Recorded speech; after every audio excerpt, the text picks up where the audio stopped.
Now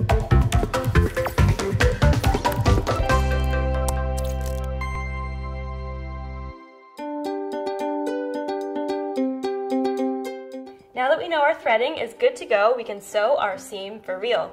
So I have two pieces of fabric here that I've pinned together with the right sides together. That means the printed sides are touching.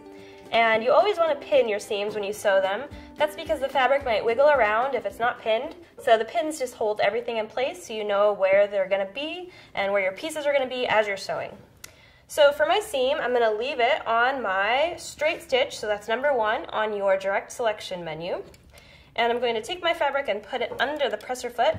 And again, I'll use my 5/8 inch guideline on the right side of my foot. And I want the fabric to be pretty much even with the needle right at the top. So I'll put my presser foot down. When you select your regular straight stitch, number 1, there will automatically be a tie-off at the beginning. This is how your machine secures the threads, so it will sew in place a few times when we start sewing. All right, I'm going to go for it. So there's my tie-off, and now I'm going to keep going. When I get to a pin, I'm going to take that out. You don't want to sew over your pins. You can break your needle or damage your machine. And as my machine sews, I'm going to not push or pull the fabric through the machine. The machine pretty much does that on its own. It's just my job to gently guide it and keep it straight as I sew. When I get to the end, I want to make sure that I secure the end of the seam too. So I'm going to stop just before the end, and I'm going to do something called a back stitch. So that's sewing backwards a few stitches and then back forward. So I'm going to hold the reverse button, push the pedal down,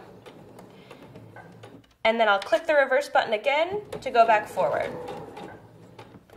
I'll lift my presser foot, pull my project out, slice my threads on the thread cutter, and there is my beautifully sewn seam.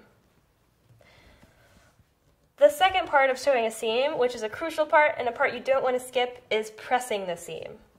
I'm going to take my fabric and put it on my pressing board right here, but you can just use a regular old ironing board. And I'm going to press this seam open. So that means I'm going to take my iron and separate the sides of the seam allowance and just press it open like this. Pressing will make your projects look nice and professional and finished, and it will help all of your pieces line up with each other as you are constructing something. So you definitely don't want to skip it.